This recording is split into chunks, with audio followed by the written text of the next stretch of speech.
أعوذ بالله من الشيطان الرجيم. بسم الله الرحمن الرحيم.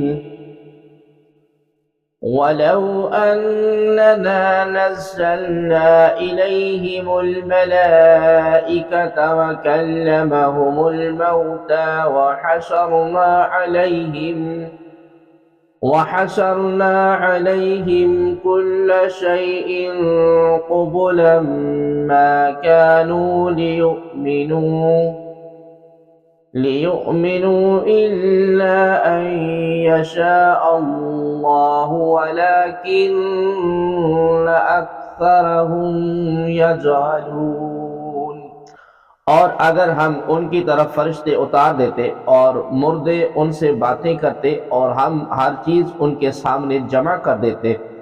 جب بھی وہ ایمان لانے والے نہ تھے مگر یہ کہ خدا چاہتا، لیکن ان میں اکثر لوگ جاہل ہیں. وَلَوْ أَنَّنَا نَزَّلْنَا إِلَيْهِمُ الْمَلَائِكَةَ، اور اگر ہم ان کی طرف فرشتے اتار دیتے. پچھلی آیت میں اجمالی طور پر بیان ہوا تھا کہ نشانیاں طلب کرنے والے کفار کے مطالبات پورے کر دیے جائیں تو بھی وہ ایمان نہ لائیں گے، اور اس آیت مبارکہ میں اس اجمال کی تفصیل بیان ہوئی ہے. شان نزول: کفار مکہ تاجدار رسالت صلی اللہ علیہ وآلہ وسلم سے مذاق کے طور پر کہا کرتے کہ اگر آپ سچے ہیں تو ہمارے مردوں کو زندہ کر دیجئے تاکہ ہم ان سے پوچھیں کہ محمد صلی اللہ علیہ وآلہ وسلم جو فرماتے ہیں وہ حق ہے یا نہیں، اور آپ ہمیں فرشتے دکھائیے جو ہمارے سامنے آپ کے رسول ہونے کی گواہی دیں، یا اللہ اور فرشتوں کو ہمارے سامنے لائیے. ان کے جواب میں یہ آیت کریمہ نازل ہوئی اور فرمایا گیا کہ اے محبوب، اگر ہم کفار کے مطالبے کے مطابق ان کی طرف فرشتے اتار دیں جنہیں وہ ان کی اصلی شکل میں دیکھ لیں اور وہ ان سے آپ کی رسالت کی گواہی سن لیں، یوں ہی اگر ہم ان کے مطلوبہ یا عام مردے زندہ کر کے ان کے سامنے کھڑے کر دیں تاکہ یہ ان سب سے معلوم کریں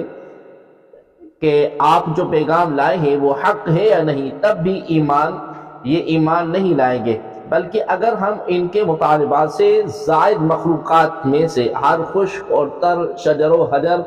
نباتات و حیوانات ان کے سامنے جمع کر دیں تب بھی یہ لوگ ایمان لائیں گے اور نہ آپ کی تصدیق کریں گے اور نہ ہی آپ کی پیروی کریں گے. البتہ جن کی قسمت میں ایمان لکھا ہوا ہوگا اور اللہ تبارک و تعالیٰ کی مرضی جن کے ایمان کے متعلق ہوگی وہ ایمان لائیں گے. اس مقام پر دو اہم مسائل ذہن نشین رکھیں. نمبر ایک، اللہ تبارک و تعالیٰ نے اس کائنات کو پیدا فرمایا اور جیسا ہونے والا تھا اور جیسا کوئی کرنے والا تھا وہ سب اللہ تبارک و تعالیٰ کے علم ازلی میں تھا، اور اس نے وہی لکھ دیا. تو یہ نہیں کہ جیسا اس نے لکھ دیا ویسا ہم کو کرنا پڑتا ہے، بلکہ جیسا ہم کرنے والے تھے ویسا اس نے لکھ دیا. زید کے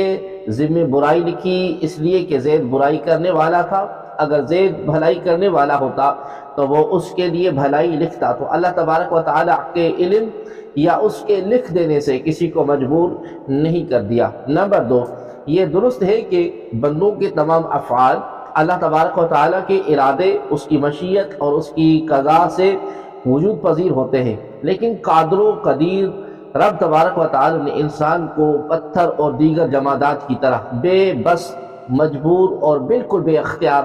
نہیں بنایا، بلکہ اسے ایک قسم کا اختیار دیا ہے کہ کوئی کام چاہے تو کرے چاہے نہ کرے، اور اس کے ساتھ عقل بھی دی ہے اپنا برا بھلا نفع نقصان پہچان سکے. پھر نیکی یا بدی، اچھائی یا برائی میں سے جس کام کو اختیار کرتا ہے اللہ تبارک و تعالیٰ اس کی قوت اس انسان میں پیدا فرما دیتا ہے، اور اسی اختیار کے اعتبار سے وہ جزا اور سزا کا مستحق قرار پاتا ہے. اگر انسان نیکی یا بدی، اچھائی یا برائی پر کوئی اختیار ہی نہیں رکھتا تو انبیاء کرام علیہ السلام کو ہدایت کے لیے مبعوث فرمانا، انسان کو احکام کا مکلف کرنا اور اس سے اس کے اعمال کی جزا اور سزا دینا سب بے معنی اور عبث ہو جائے گا، اور اللہ تبارک و تعالیٰ کا کوئی کام عجز نہیں ہے۔ خلاصہ یہ ہے کہ ایمان وہی لائیں گے جن کے ایمان کا اللہ تبارک و تعالی ارادہ فرمائے گا، اور کفر وہی کریں گے جن کے کفر کا اللہ تبارک و تعالی ارادہ فرمائے گا، اور اللہ تبارک و تعالی ان کے کفر کا اس لیے ارادہ فرماتا ہے کہ وہ کفر کو اختیار کرتے ہیں۔ وَكَذَلِكَ جَعَلْنَا لِكُلِّ نَبِيٍّ عَدُوًّا شَيَاطِينَ الْإِنسِ وَالْجِنِّ يُوحِي بَعْضُهُمْ إِلَى بَعْضٍ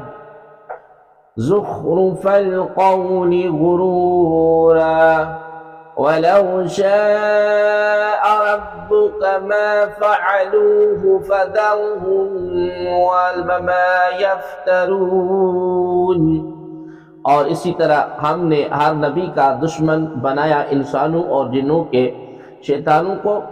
ان میں ایک دوسرے کو دھوکہ دینے کے لیے بناوٹی باتوں کے وسع سے ڈالتا ہے، اور اگر تمہارا رب چاہتا تو وہ ایسا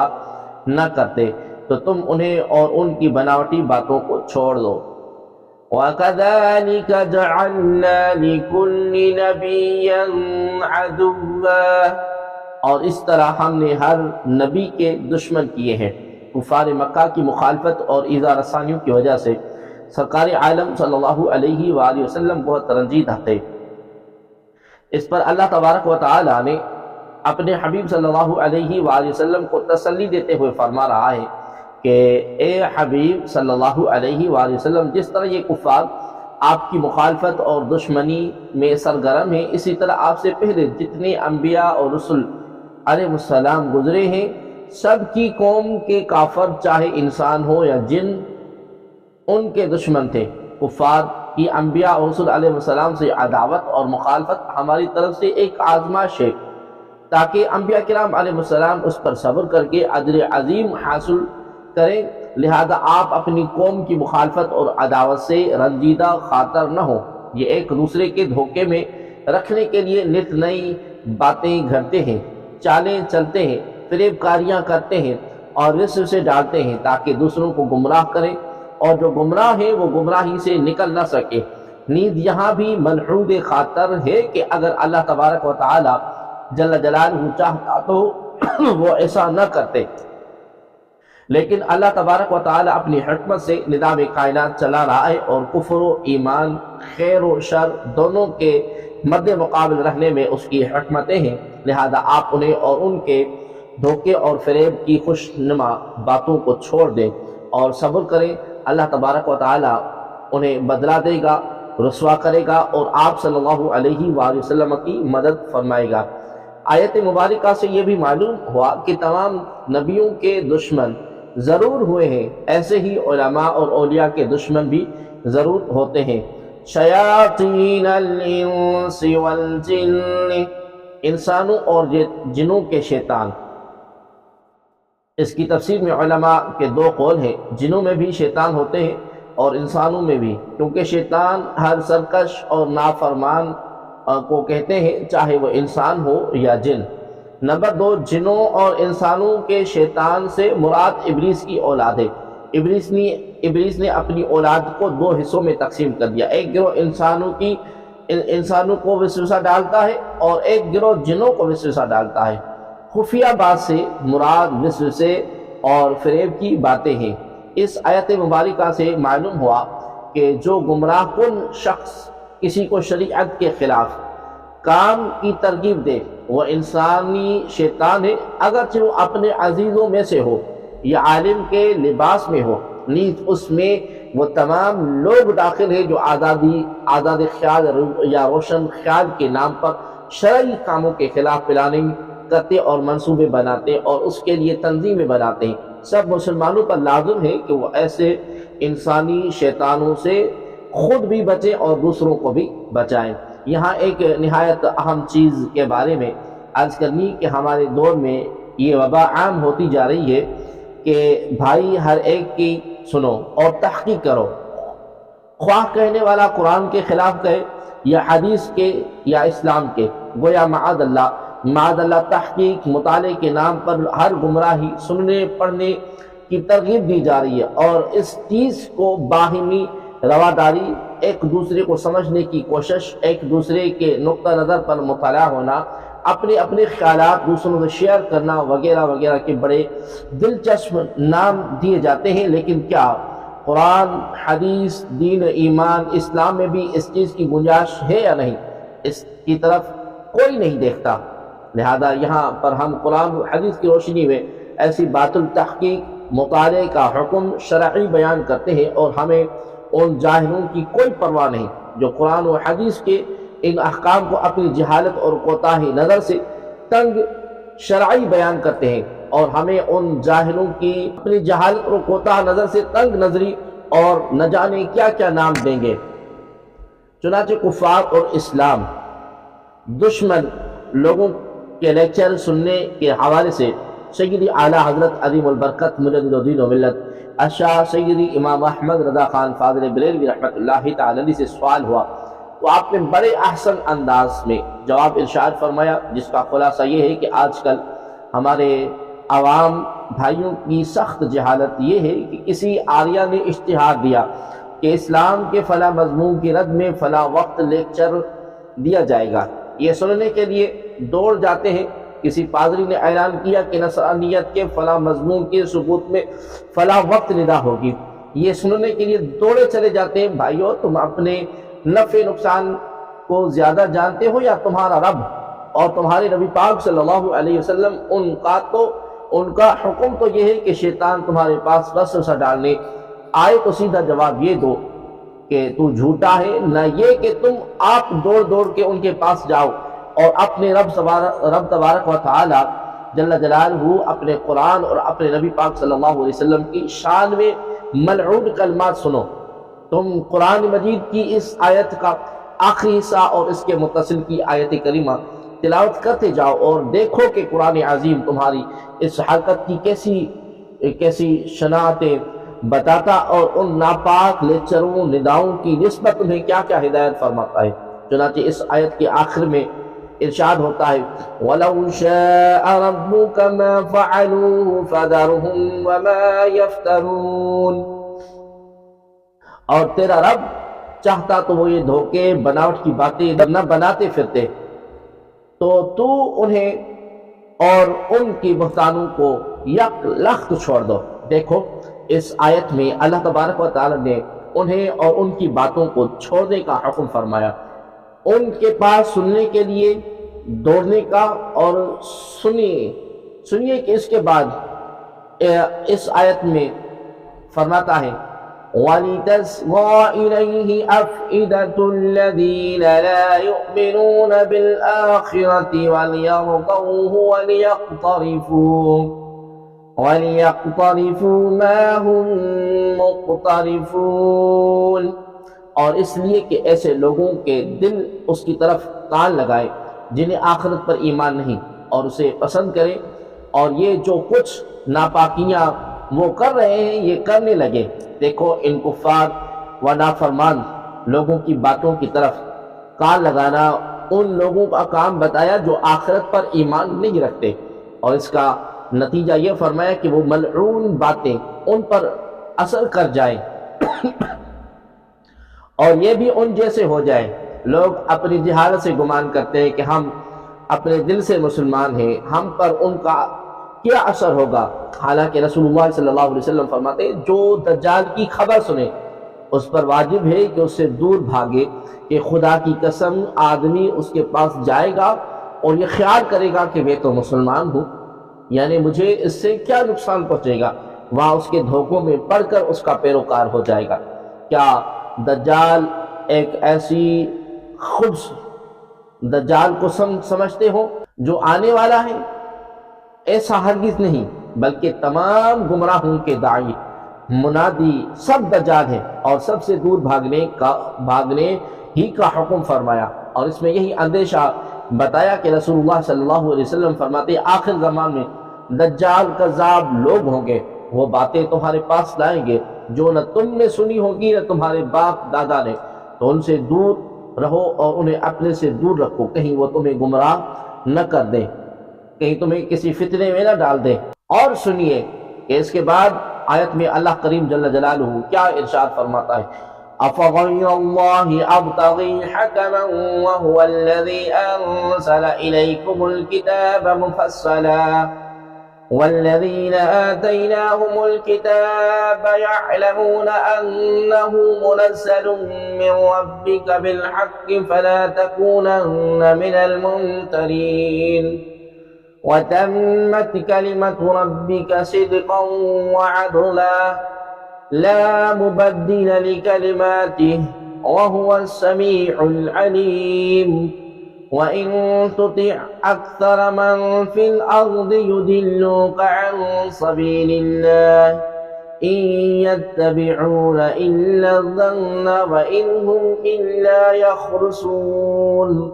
إن ربك هو أعلم من يضل عن سبيله وهو أعلم بالمهتدين۔ تو کیا اللہ کے سوا کوئی اور فیصلہ کرنے والا ڈھونڈو،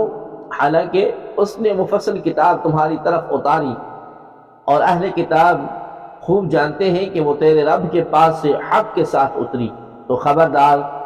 تو بے شک نہ کرنا، اور تیرے رب کی بات سچ اور انصاف میں کامل ہے، کوئی اس کی باتوں کا بدلنے والا نہیں، اور وہ شنوا دانا ہے، اور زمین والوں میں زیادہ وہ ہیں کہ تو ان کی پیروی کرے تو وہ تجھے خدا کی راہ سے بہکا دیں گے۔ وہ گمان کی پیرو ہیں اور نری اٹکے ہیں اور نری اٹکیں دوڑاتے ہیں، بے شک تیرا رب خوب جانتا ہے کہ کون اس کی راہ سے بہکے گا، اور وہ خوب جانتا ہے کہ ہدایت پانے والوں کو یہ تمام آیت کریمہ انہیں انہی مطالب کے سلسلے میں بیان ہے۔ گویا کہ ارشاد ہوتا ہے، تم جو ان شیطان آدمیوں کی باتیں سننے جاؤ، کیا تمہیں یہ تلاش ہے کہ دیکھیں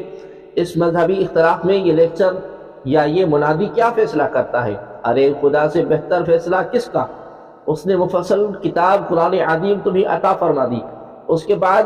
تم کو کسی لیکچر ندا کی کیا حاجت ہے؟ لیکچر والے جو کسی دینی کتاب کا نام نہیں لیتے،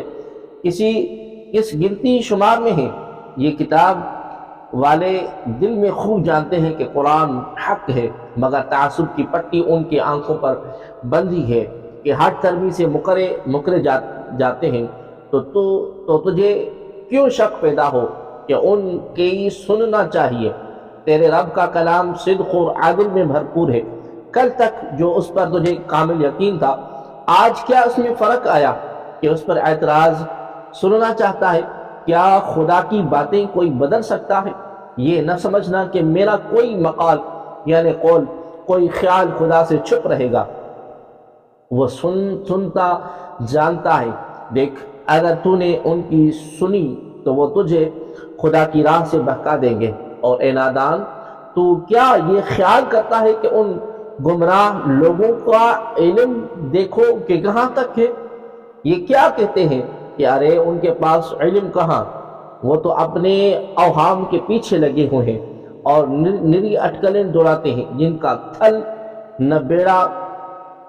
جب اللہ واحد قہار کی گواہی ہے کہ ان کے پاس نری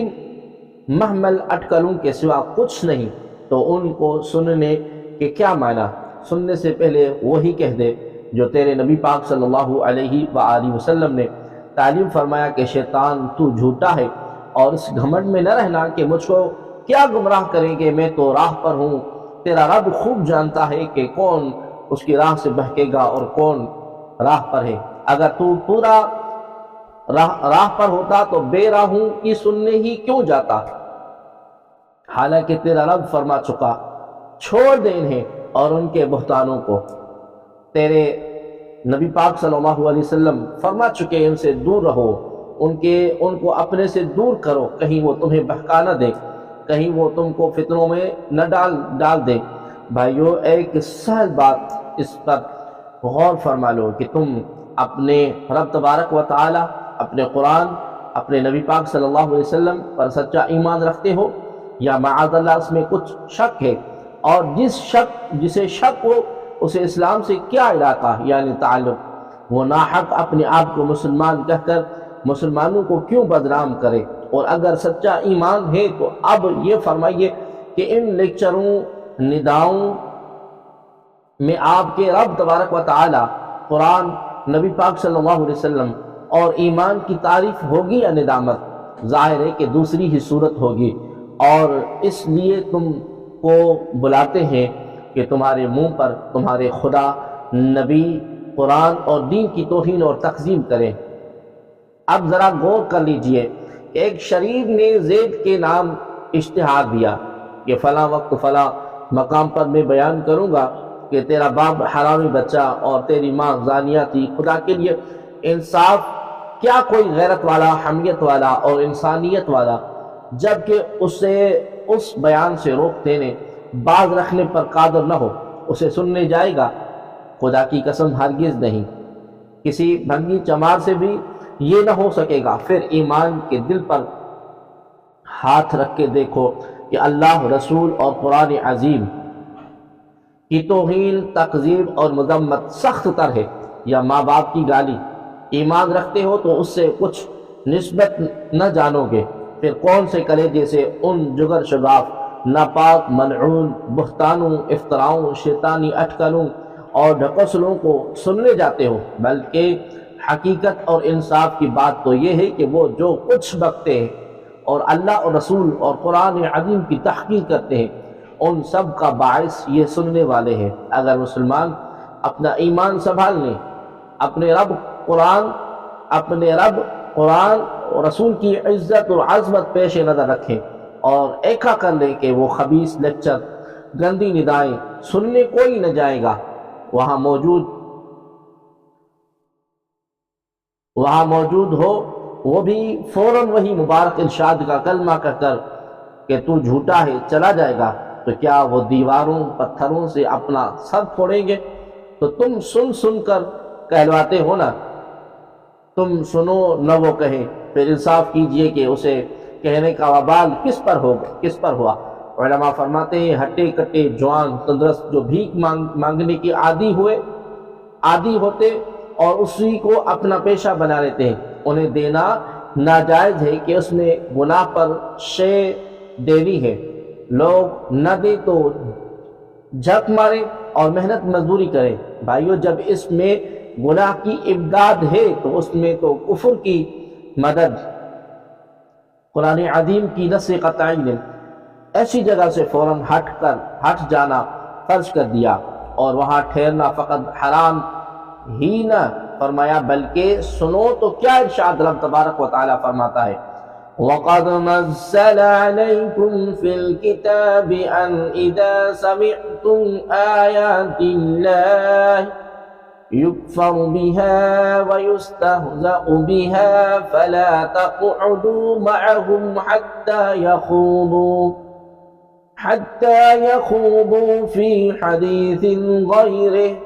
إِنَّكُمْ إِذًا مِثْلُهُمْ إِنَّ اللَّهَ جَامِعُ الْمُنَافِقِينَ وَالْكَافِرِينَ فِي جَهَنَّمَ جَمِيعًا۔ یعنی بے شک اللہ تم پر قرآن میں حکم اتار چکا کہ جب تم سنو کہ خدا کی آیتوں سے انکار ہوتا اور ان کی ہنسی کی جاتی ہے تو ان لوگوں کے پاس نہ بیٹھو جب تک کہ وہ اور باتوں میں مشغول نہ ہوں اور تم نے نہ مانا، اور جس وقت وہ اللہ تبارک و تعالیٰ کی آیات پر اعتراض کر رہے ہیں وہاں بیٹھے تو جب تم بھی انہیں جیسے ہو۔ بے شک اللہ تعالیٰ منافقوں اور کافروں سب کو جہنم جمیعا میں اکٹھا کرے گا۔ دیکھو، قرآن فرماتا ہے کہ ہاں تمہارا رب رحمان فرماتا ہے جو ایسے جلسوں میں جائے، ایسی جگہ کھڑا ہوا، وہ بھی انہی کافروں، آریوں، پادریوں کی مثل ہے۔ حرام تو ہر گناہ ہے، یہاں تو اللہ واحد القہار فرما رہا ہے کہ وہاں ٹھہرے تو بھی انہی جیسے ہو۔ مسلمانوں، کیا قرآن عظیم کی یہ آیت تم نے منسوخ کر دی یا اللہ تبارک و تعالیٰ جل جلالہ کی اس سخت وعید کو سچا نہ سمجھے یا کافروں جیسا ہونا قبول کر لیا؟ اور جب کچھ نہیں، جم گھٹوں کے کیا معنی ہے جو آریوں پادریوں کے لیکچروں، نداؤں پر ہوتے ہیں؟ ان جلسوں میں شرکت کیوں ہے جو خدا، رسول اور قرآن پر اعتراضوں کے لیے کیے جاتے ہیں۔ بھائیو، میں نہیں کہتا، قرآن فرماتا ہے انکم اذا مثلہم، تم بھی انہی ہی جیسے ہو۔ ان لیکچروں پر جمگٹ والے، ان جلسوں میں شرکت والے سب انہی کافروں کی مثل ہیں۔ وہ اعلان بک کر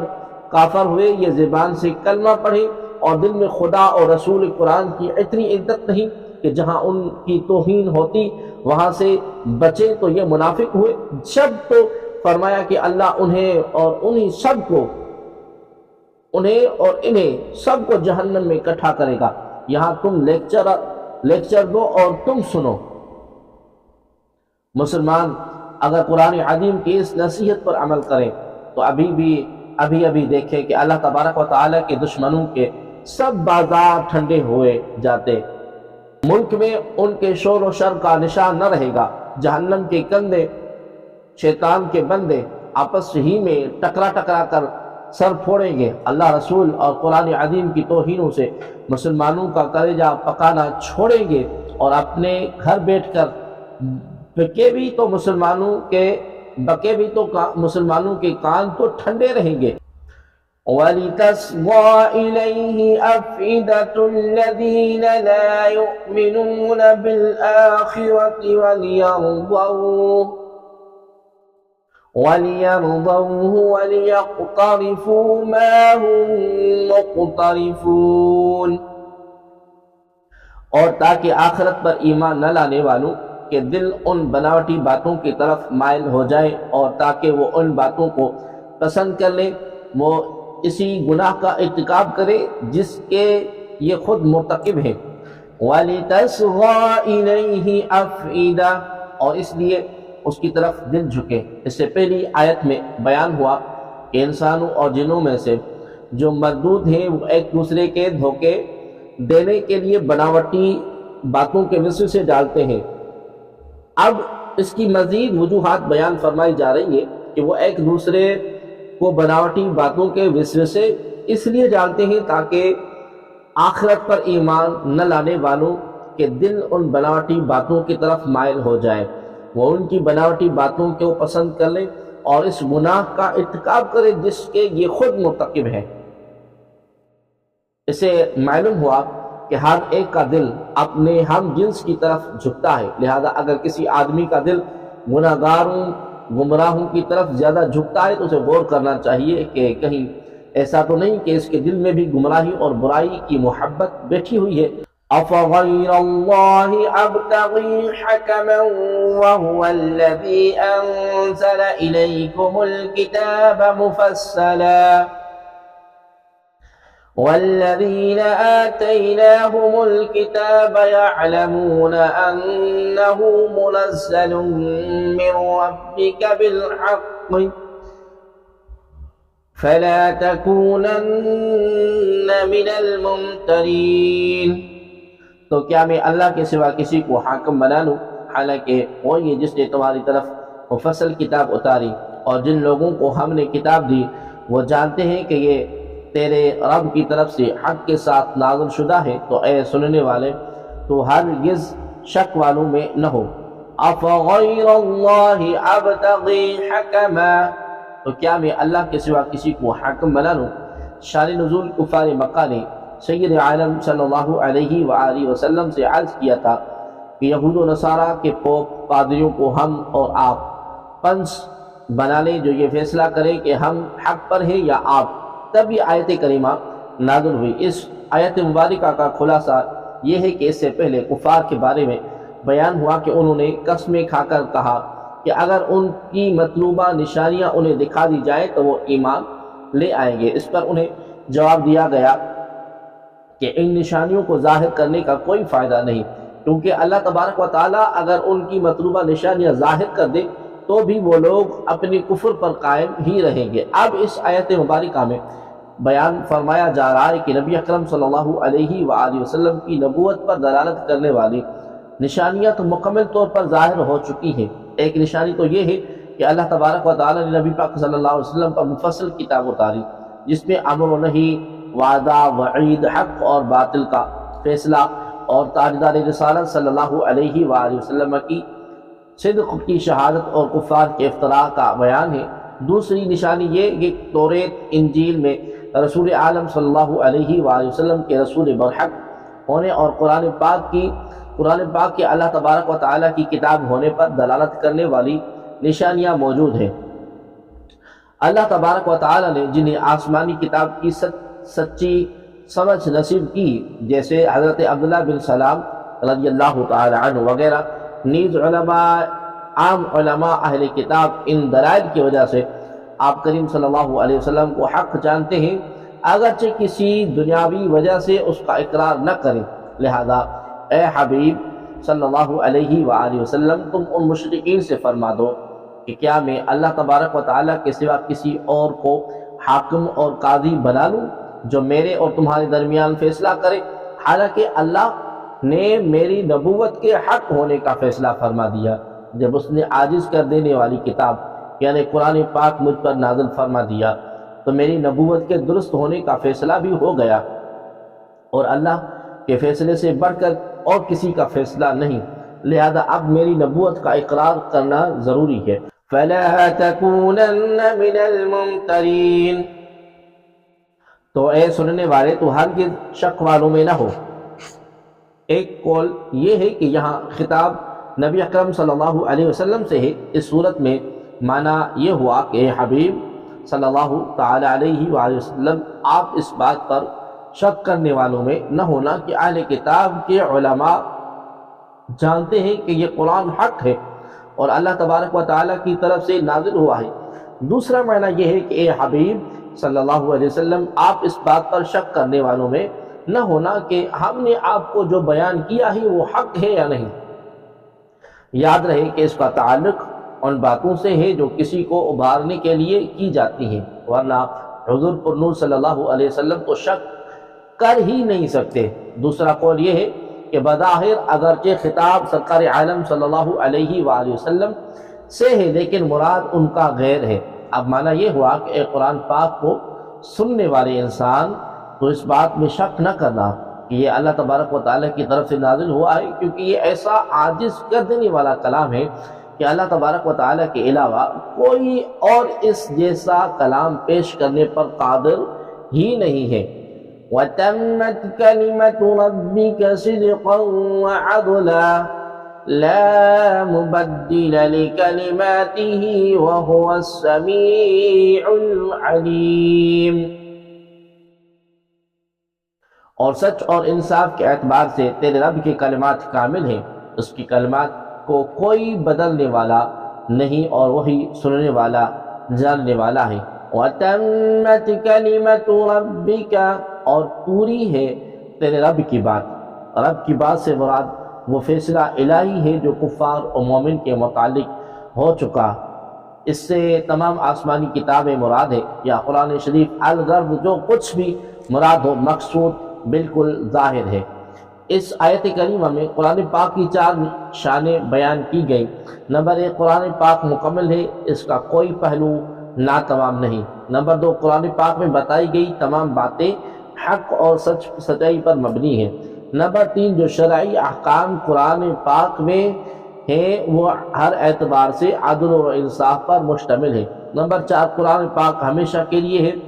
ہر طرح کی تبدیلی اور تحریف سے محفوظ ہے۔ اس آیت میں اللہ تبارک و تعالی جل جلالہ کے مکمل کلمات کا ذکر ہوا۔ اس کی مناسبت سے ہم یہاں مخلوق کے شر سے بچنے کے 3 وہ وظائف ذکر کرتے ہیں جن میں اللہ تبارک و تعالی کے مکمل کلمات کا ذکر ہے۔ حضرت عبداللہ بن عباس رضی اللہ تعالی عنہما فرماتے ہیں کہ تاجدار رسالت صلی اللہ علیہ وآلہ وسلم حضرت حسن اور حضرت حسین رضی اللہ تعالی عنہما پر چند کلمات پڑھ کر پھونکا کرتے اور فرماتے تمہارے جد امجد بھی حضرت اسماعیل اور حضرت اسحاق علیہ السلام پر انہیں پڑھ کر دم کیا کرتے تھے۔ کلمات یہ ہیں کہ اعوذ بکلمات اللہ التامہ من کل شیطان وہامہ ومن کل عین لامہ، شیطان کے شر اور نظر بد سے محفوظ رہنے کے لیے یہ وظیفہ انتہائی مفید ہے۔ حضرت خولہ بنت حکیم رضی اللہ تعالی عنہ سے روایت ہے کہ حضور عالم صلی اللہ علیہ وآلہ وسلم نے ارشاد فرمایا جو شخص سفر کے دوران کسی جگہ اترے اور یہ کلمات کہے اعوذ بکلمات اللہ التامات من شر ما خلق، تو اس مقام سے کوچ کرنے تک اسے کوئی چیز نقصان نہیں پہنچائے گی۔ حضرت علی المرتضیٰ کرم اللہ تعالی وجہہ الکریم فرماتے ہیں کہ رسول کریم صلی اللہ علیہ وسلم سونے سے پہلے یہ کہا کرتے تھے اللہم انی اعوذ بک بوجہک الکریم وکلماتک التامات وکلماتک التامات من شر ما انت آخذ بناصیتہ اللہم انت تکشف المکرم والمعصم اللہم لا یہدم جندک ولا یخلف بعدک ولا ينفع ذا الجد منک الجد سبحانک و بحمدک، اے اللہ میں تیری بزرگی ذات اور تیرے مکمل کلمات کی پناہ پکڑتا ہوں اس کے شر سے جسے تو پیشانی سے پکڑنے والا ہے۔ اے اللہ تو ہی قرض ادا کرواتا اور گناہوں کو معاف کرتا ہے۔ اے اللہ تیرے لشکر کو شکست نہیں ہوگی اور تیرا وعدہ غلط نہیں ہوگا، تیرے سامنے کسی زور آور کا زور نہیں چلتا، تو پاک ہے اور سب تعریفیں تیرے لیے ہیں۔